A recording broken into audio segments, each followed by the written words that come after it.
Good morning students.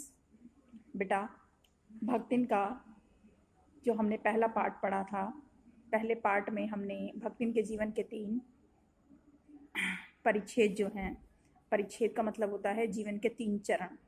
ठीक है बेटा। जो उसने पहला चरण जो उसका मायके से संबंधित था, दूसरा चरण जो ससुराल में उसके पति की मौत तक का था, और तीसरा चरण जब पति की मौत के बाद उसे ससुराल वालों के अत्याचारों को सहन करना पड़ा।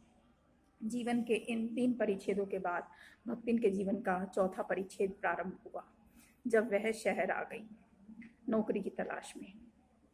लेखा कहना चाहती है कि भक्तिन, जिसने जीवन में कभी सुख नहीं देखा, जिसका वास्तविक नाम लक्ष्मी था, जब वह पहली बार लेखिका से मिलने के लिए आई लेखिका के पास नौकरी के लिए, तब लेखा कहती है कि दुबले शरीर वाली, दुबले कमज़ोर शरीर वाली, कद काठी भी ज़्यादा नहीं थी, मध्य नॉर्मल थी, यानी सामान्य कद काठी वाली भक्तिन जो है, जिसने सिर का भी मुंडन करवा रखा था, सिर पर ऊपर से पूरी तरह से उसने धोती को मुंह को पूरे धोती से ढांप रखा था।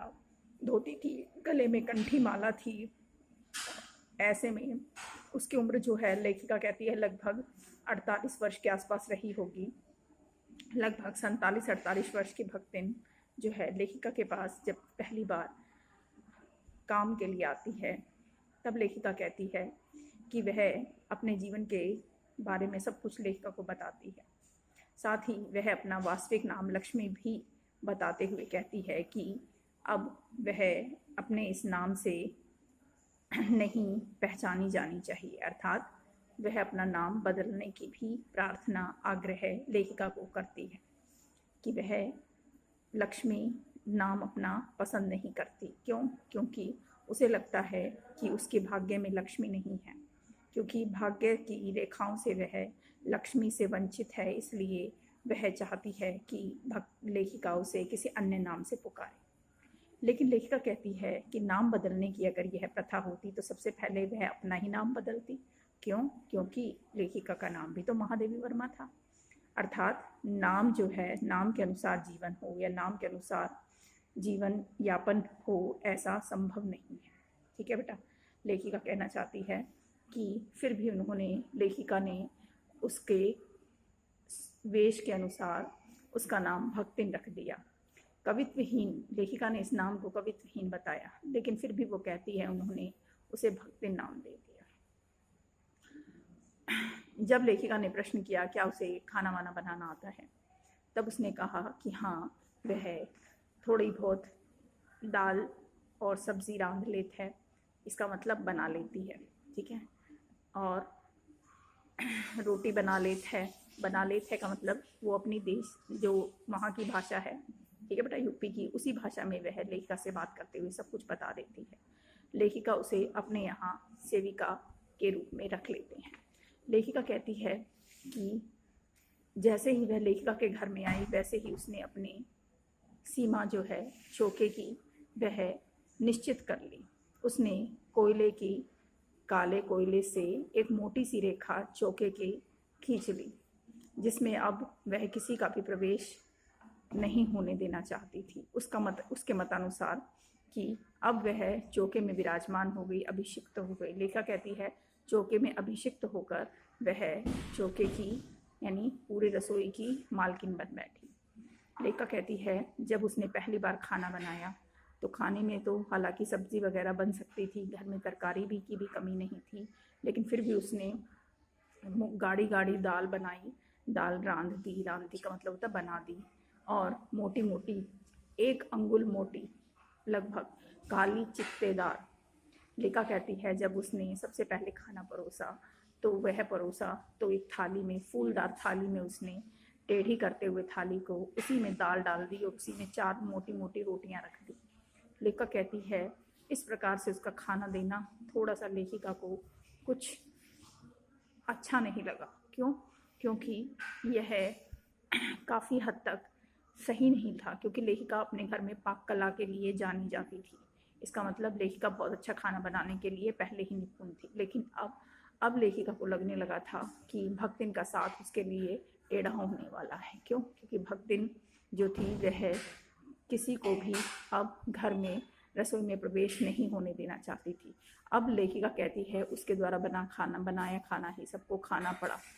लेखिका कहती है कि उसके लिए बड़ा टेढ़ा था ये सब, लेकिन फिर भी धीरे धीरे लोग सब के सब घर वाले जो थे वो उसके खाने से धीरे धीरे सब के सब एडजस्ट होने लगे। इसका मतलब क्या है, सब ने उसे अपने साथ धीरे धीरे उससे संबंध बनाने शुरू कर दिए, जिसके चलते वह अपने द्वारा कभी तो दलिया बना देती, तो कभी अपने पास से लाया हुआ गुड़ दे देती, तो कभी चटनी बना देती। यानी इस तरह से वह देसी चीज़ें जो हैं, ठीक है बेटा, वह तुरंत घर में बना देती और सबको वही खाना खाना पड़ता। लेखा कहती है कि वह तो फिर भी खाना खाकर बाहर आकर भी खा लेती, लेकिन उसे अपने परिवार वालों की सेहत का थोड़ा सा ख्याल था। क्यों? क्योंकि अब उसे लगने लगा था कि कहीं परिवार वाले जो हैं वह उससे परेशान ना हो जाएं। लेखा कहती है कि भक्तिन धीरे धीरे वह उसके घर में एक किसके समान बन गई, जैसे घर में आने वाली धूप जो है, ठीक है बेटा, वह बिना कहे सुबह से शाम तक अपने आप आती और जाती है। ठीक ऐसे ही भक्तिन का भी उसके घर में धीरे धीरे अपने आप वर्चस्व बन गया। अर्थात वैसे तो नौकर जो हैं वो मालिक के इच्छानुसार कार्य करते हैं, मालिक के कहने से चले जाते हैं और मालिक के कहने से ही आते हैं, लेकिन भक्तिन ऐसी नहीं थी। क्यों? क्योंकि अगर लेखिका चाहे भी तो भी वह उसे छोड़कर जाने वाली नहीं थी। लेखिका कहती है कि भक्तिन जो है वह सेविका धर्म में हनुमान से प्रतिस्पर्धा करती है। इसका मतलब वह लेखिका का हर काम करती, हर तरह से वह धीरे धीरे लेखिका को कितनी ही कहानियाँ भी उसने, कथाएं भी उसने, लोक कथाएं अपनी ही भाषा की लेखिका को कंठस्थ भी करा दी। कितनी ही तरह की वो कहानियाँ सुनाती थी लेखिका को, जो उसने गाँव में सुनी होंगी बचपन से। ऐसे में धीरे धीरे लेखिका कहती है कि उसने हम सबको देहाती बना दिया। लेखिका पर भी उसके देहातीपन का प्रभाव पड़ गया, जिसके चलते लेखिका की भाषा में भी और लेखिका के साहित्य में भी देहातीपन उतरने लगा। ऐसे में भक्तिन ने कभी जी या हाँ बोलना नहीं सीखा। वो जब भी लेखिका पुकारती वह आए करके ही बोलती।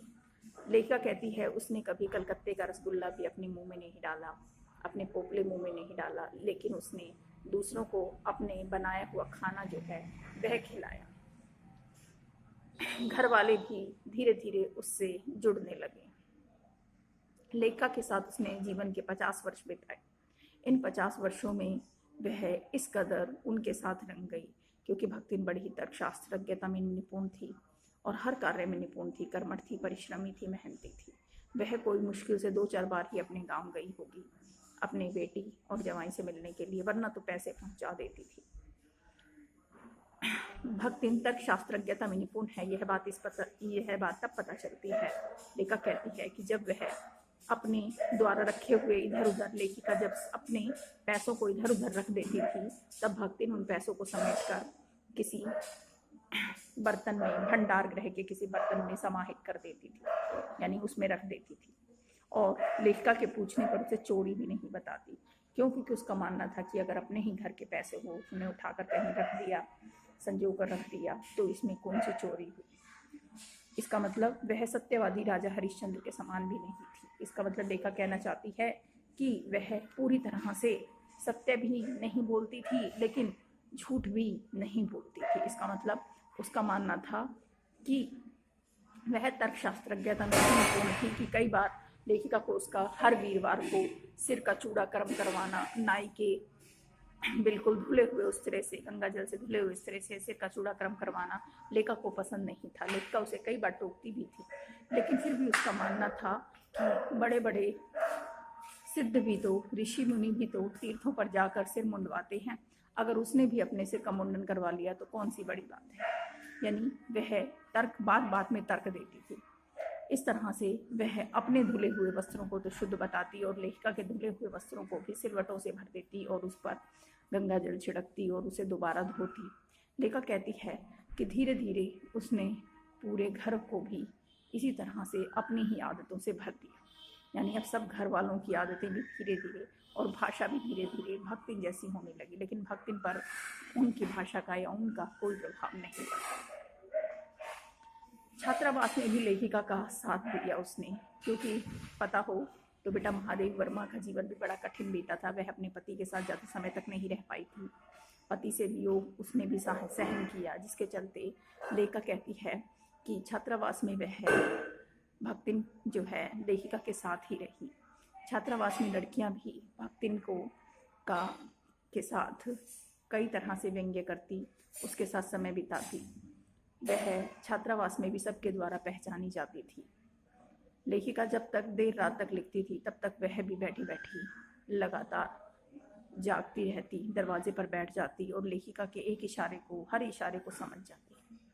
लेखिका जैसे ही किताबों की तरफ देखती, वह किताबों को पढ़ तो नहीं सकती थी, लेकिन किताबों को रंग से पहचान जाती थी। अलग अलग रंग की किताबों को वह तुरंत लेखिका के इशारे भर से ही कभी लेखिका को चाय बनाकर पिलाती, तो कभी बीच बीच में लेखिका को भोजन भी खिलाती। इस तरह से जब तक लेखिका नहीं सोती, तब तक भक्तिन भी नहीं सोती। वह दरवाजे पर बैठ जाती और सुबह प्रातः सबसे जल्दी उठती। लेखिका कहती है कि भक्तिन ने उसका बहुत अच्छा से साथ निभाया, काफ़ी सहयोग भी किया। जब लेखिका की कोई पुस्तक प्रकाशित होती तो भक्तिन उसमें मानो अपना सहयोग ढूंढती। वह उसे पढ़ नहीं सकती, लेकिन उसे उलट पलट कर देखती, मानो वह अपना योगदान देख रही है, उसमें ढूंढ रही है कि उसमें उसका खुद का कितना सहयोग है। वह बड़ी खुश होती और सबको, पूरे छात्रावास में सबको यही कहती फिरती।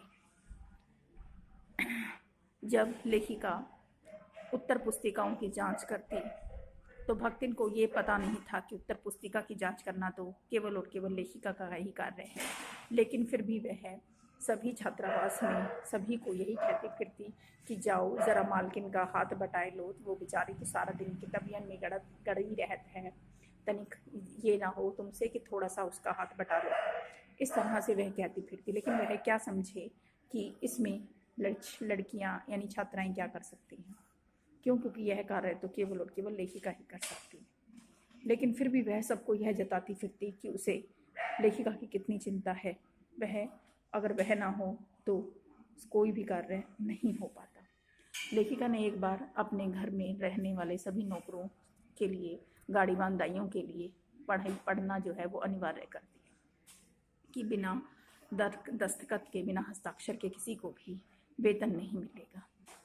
इस पर सभी ने पढ़ना शुरू कर दिया, लेकिन लेखिका कहती है कि भक्ति जो है वो उनमें शामिल नहीं हुई। वह सबके बनावटों को देखती, सुधारती, उन पे नुक्ताचीनी करती, लेकिन खुद यही कहती कि अगर वह भी पढ़ने लिखने लगेगी तो घर कौन संभालेगा।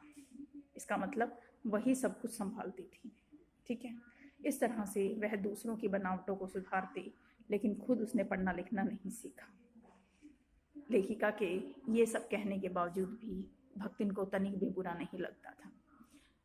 लेखिका कहती है कि उससे मिलने वाले लोगों, आने वाले लोगों की कमी नहीं थी। बहुत अनेक लोग उससे मिलने के लिए अक्सर आते रहते थे। भक्तिन का उनके प्रति जो आदर भाव था वह उतना ही था जितना लेखिका के प्रति उन लोगों का था। इसका तात्पर्य, लेखिका कहती है कि वह कवियों के या साहित्यकारों के या लेखकों के इतने बड़े बड़े नाम तो याद नहीं करती थी, लेकिन उनका अनादर भी नहीं करना चाहती थी, लेकिन वह उन्हें उनके रंग रूप, उनके आदकार, उनके कद काठी, उनके वेशभूषा से ही उन्हें कहती थी कि वो आइलेट है जो गावत बजावत फिरत है, यानी कि जो गाने बजाने वाला है हर समय, वह आपसे मिलने आया है। इस तरह से लेखिका कहती है कि दूसरों के प्रति भक्तिन का आदर भाव भी उतना ही था जितना मेरा था। ठीक है बेटा, मेरे प्रति उनका था। इससे लेखिका कहती है कि भक्तिन के बारे में पता चलता है कि भक्तिन कितनी समझदार थी। साथ ही लेखिका यह बताती है कि जब देश में आंदोलन छिड़ा हुआ था, उस आंदोलन के तहत छात्रावास से कितने ही बच्चे जो थे, लड़कियां जो थी, वह आंदोलन के चलते जेल जा रहे थे बच्चे। ऐसे में वह यही कहती कि आजकल के तनक तनक से बच्चे यानी छोटे छोटे से बच्चों को भी जेल में डाला जा रहा है। क्या घोर कलयुग आ गया है, क्या ज़माना आ गया है। क्यों? क्योंकि उसके अनुसार तो ये सब गलत था। वह जेल से बहुत डरती थी, वह जेल जाने से ही डरती थी। जब उसे पता चला कि लेखिका को भी जेल जाना पड़ सकता है, तब लेखिका ने भक्तिन को कहा कि वह अपने गांव चली जाए, लेकिन उसने गांव जाने से मना कर दिया, अपने बेटी और जमाई के साथ जाने से मना कर दिया। लेखिका कहती है कि जब उसे पता चला कि लेखिका को गांव जेल जाना पड़ सकता है, तभी उसने आग्रह किया भक्तिन ने कि वह उसके साथ उसी के गांव चले, यानी लेखिका उसके साथ गांव चले और गांव में ही रहे। वह उसके लिए गांव में ही सारे इंतज़ाम कर देगी। छीके पर किताबों को लटका देगी, कागज़ रख देगी, ठीक है बेटा। पुआल से उसके लिए बिस्तर बिछा देगी, ठीक है बेटा। दीवार में खूंटी लगाकर उसके कपड़े लटका देगी। इस तरह से उसके लिए सारे इंतज़ाम घर में ही कर देगी, अपने घर में ही, गांव में ही, और उसके साथ जाकर गांव में रहे। इस पर लेखिका ने कहा कि उस कब तक वहाँ गुजर बसर करेंगे। इस पर वह लेखिका के कान में आकर फुसफुसाते हुए कहती है कि उसने 5 बीसी और 5 रुपये जोड़े हैं। इसका मतलब उसके लिए वो बहुत धन है, ठीक है बेटा। वह इतनी भोली है कि उसने अपने पास संचित धन के बारे में भी लेखिका को बता दिया, और बता दिया कि वह उसी से गुजर बसर कर लेगी। लेकिन लेखिका कहती है वह इतनी भोली है कि उसे ये भी नहीं पता कि इतने पैसों से कैसे गुजर बसर होती है। ऐसे में वह लेखिका के साथ जेल भी जाने को तैयार हो जाती है, लेकिन लेखिका का साथ नहीं छोड़ना चाहती। वह लेखिका के लिए बड़े लाट साहब से, लाट साहब का मतलब है, उसका मतलब था कि अंग्रेज़ अधिकारियों से भी लड़ने को तैयार है, ठीक है बेटा। ऐसे में लेखिका कहती है कि भक्तिन जो है वो कुछ समय और जीवित रह जाती तो शायद वह अपने जीवन के 100 वर्ष भी पूरे कर जाती। इसका तात्पर्य 50 वर्षों का भक्तिन का साथ जो है लेखिका के लिए बड़ा ही स्मरणीय रहा है। 50 वर्षों का साथ, ठीक है बेटा। इसका तात्पर्य लेखिका की मृत्यु, भक्तिन की मृत्यु जो है वो लगभग कितने वर्ष में हुई होगी? लगभग मानती हूँ मैं, ठीक है, कि 98 के आसपास रही होगी। क्यों? क्योंकि कुछ वर्ष का, यानी कुछ वर्ष का मतलब 1-2 वर्ष और अगर वो जीवित रह जाती तो शायद वह जीवन के 100 वर्ष पूरे कर जाती। उसने 50 वर्ष भक्तिन के साथ लेखिका के साथ बिताए थे। ऐसे में लेखिका की उम्र जब भक्तिन आई होगी, तब लगभग लेखिका की उम्र भी 25 वर्ष रही होगी, क्योंकि भक्तिन की मौत के समय लेखिका कहती है कि उसकी उम्र 75 वर्ष की थी, ठीक है बेटा। मैंने भक्तिन ने लंबे समय तक लेखिका का साथ भी निभाया, छात्रावास में भी लेखिका का सहयोग किया, उसके हर कार्य में, हर चीज़ में उसका साथ निभाया। इस प्रकार से यह पाठ जो है भक्तिन के संस्मरण में जो सेविका के रूप में हनुमान से कम नहीं रही, ठीक है बेटा। लेखिका ने इसमें भक्तिन का ही वर्णन किया है। धन्यवाद।